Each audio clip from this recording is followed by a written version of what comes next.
บกับช่องวินเนอร์ชาแนลเด้อมื้อนี้ไอวินก็สิมารีวิวจอกน้ำของไอวินที่ไอวินสะสมไว้เด้อมาเบิ่งอันแรกกันอันนี้ก็สิเป็นโดราเอมอนเด้อแล้วขันไผบ่อยากให้มันเป็นหอยเวลาซื้อมาใหม่ๆกะนี่อันนี้ก็เจ้ากะที่แบบไปหาซื้อเองก็ได้บางจากก็โชคดีก็เจ้าแถมมาให้เด้อนี่เด้อบางท่านก็โชคดีบางท่านโชคดีนี่เลือดลายของมันอันนี้ก็แล้วแต่ความหมักเลยหมักโดเรมอนไหนวินกาเลือกโดเรมอนมาเด้อนี่เดี๋ยวหมุนให้เบิ่งอันนี้มันเป็นกระจกมันเป็นจอกน้ำเก็บความเย็นเก็บได้ที่วินไปศึกษามาก็เก็บได้12ชั่วโมงเด้อก็ถึงว่าดนแล้ววินก็เคยเอามาใส่แท้ปรากฏว่ามันอยู่ได้เกิน12ชั่วโมงเพราะว่าวินเอาไปโรงเรียนเอาไปตลาดแล้วก็กลับมาเงินกับยังเย็นแล้วก็น้ำแข็งกับบัวละลายนำเยี่ยมเลยขันไผอยากซื้อกะไปหาซื้อได้เองเด้อไอวินบ่สนับสนุนบ่มีไผเป็นสปอนเซอร์ให้วินมาขวดต่อไปกันเลยนี่เด้อขวดต่อมากะสิเป็นโดเรมอนคือการแต่หน้าคนละลวดลายเพราะว่ามันสิมีใบพัดเนี่ยแนวบินตะกี้ผู้ซื้อมันแต่วินบ่จือซื้อมาแล้วนี่เช่นกันมีอันนี้แนวครอบมันไว้เคาน์เตอร์ไม้ไผ่เลยวินบ่จือแล้วก็อันนี้ไผบ่อยากให้เป็นห้อยนี่เหนียวแข็งทนทานดีซิลิโคนฮ่องกงมันคือโคนฮ่องก้นซิลิโคนฮ่องก้นไอ้วินก็บ่ฮู้เรื่องนี้เท่าไหร่เดี๋ยวมาให้เบิ่งประมาณนี้ทั้งหน้ามันสิเป็นประมาณนี้เฮ้ยมันเห็นความแตกต่างมาแล้วเห็นบอกว่าอันนี้สิเป็นวงมนแล้วก็อันนี้สิเป็นสี่เหลี่ยมหนาๆอันนี้สิเป็นมนบางๆตัวนี้น่ะสิทนกว่าโอเคมาอันต่อไปนี่อันนี้ไว้ใส่แนวครอบซิลิโคนมาเด้อเพราะว่ามันเป็นหอยง่ายเฮ้ยเอ็นก็บ่ฮู้ว่าเป็นหยังเลยบินเป็นหยังก็เจ้าคือบ่เอาให้2ท่านนี่ท่านเดียวกันนี่เอาให้เด้อแต่นี่บ่เอาให้ก็สิโชคบ่ดีอันนี้ก็สิเป็นลายอย่างนี้ฮะลิเวอร์พูลเด้อไอ้วินก็สิมี2อันเด้อลิเวอร์พูลบ่อันเดียวแล้วก็อีกอันหนึ่งก็คล้ายๆลิเวอร์พูลเด้อแต่มันก็คือการแต่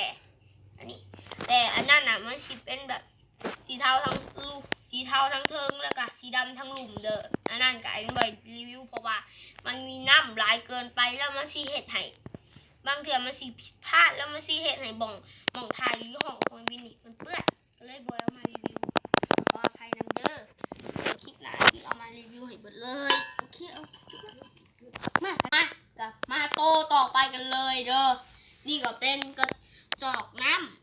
ำโดเรมอนแต่นี่สิสำหรับเก็บน้ำอุ่นเด้อแต่นี่สิพิเศษกว่าเพราะว่าเก็บน้ำเย็นเก็บน้ำอุ่นได้แถมยังบ่ให้เฮ็ดให้คันน้ำเย็นกับบ่เฮ็ดให้เช้าเย็นคันน้ำร้อนกับบ่เฮ็ดให้เช้าร้อนเด้อก็ดีแต่อันนี้มันสิแบบลำบากกว่าที่เฮานะคันเฮาถือแล้วเนี่ยมันสีฮ้อนแต่ขันเฮาถือในนี่มันสีสบายเด้อมันสีบ่ฮ้อนเกินไปแล้วอันนี้ก็สิเป็นสีเขียวลวดลายสดใสนี่แล้วก็มีโดเรมอนอยู่หม้องนี้งามแฮงแล้วก็อันนี้เป็นโดเรมอนงามแฮงอ่ะอันนี้เป็นแลบลิ้นอยู่แล้วก็ทางหลังนี่เห็นป่ะทางหลังไปประมาณนี้แล้วก็มีเคาน์เตอร์ไม้ไผ่เต็มไปเบิดเลยเด้อก็ทั้งลุ่มก็สิเป็นขึ้นหญ้าคือดอกไม้อย่างเด้อมาตัวต่อไปกันเลยตัวต่อไปกันน่ะสิคือกันมาตัวต่อไปชึบตัวต่อไปสิบ่มีลายแต่ตัวนี้ก็คือกันเด็กนะมากะถึงอันที่2สุดท้ายก็คือลายนกผสมกับดอกไม้แล้วก็ลายกาแล็กซี่นี่สิมารีวิวตัวนี้ก่อนตามเดิมก็เจ้าแถมให้ไปไหมแต่มันซื้อต่างหากเองเด้อนี่อันนี้พิเศษแฮงที่ตัวอื่นน่ะลวดลายมันสิบ่มีฮอดทั้งลุ่มหมดเลยมีแต่2อันที่มีลวดลายฮอดทั้งลุ่มเด้อ นี่นี่จะแกะให้เบิ่งนี่เป็นอะไรทั้งรมอันนี้ก็สิเป็นโตนกออกมาเลยแล้วก็รายละเอียดนี่ดีแฮงแล้วก็อันนี้ก็ซื้อมาโดนแล้วมันก็แบบสีแต่สีนั้นนี่ยังดียังใส่ได้อยู่เด้อแล้วก็ทางเทิงสิเป็นสีบัวที่มันบอกคือตัวอื่นที่สีใสสีสองอันนี้บอกคือกันตัวนี้สีใสตัวนั้นสีดำแล้วก็ตัวนี้ตัวนั้นตัวเดียวแล้วก็ตัวนี้2 อันส่วน3ตัวนี้สีใสเด้อ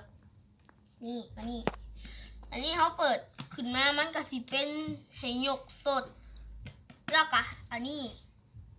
มันก็สิเปิดให้ใส่ท่อมันก็สิเป็นซิลิโคนเห็นป่ะมันโดนมาแล้วขาดแต่ก็ยังใส่ได้อยู่เด้อใส่เข้าไปคืนก่อนดูมียังมาเขาโอเคมาตัวสุดท้ายนี่เห็นป่ะอันนี้คือตัวที่ไอวินใส่เองเลยนี่คือของไอวินเองเด้ออันนี้เห็นป่ะมันสิเป็นท่อใส่น้ำกินอยู่เห็นป่ะมัน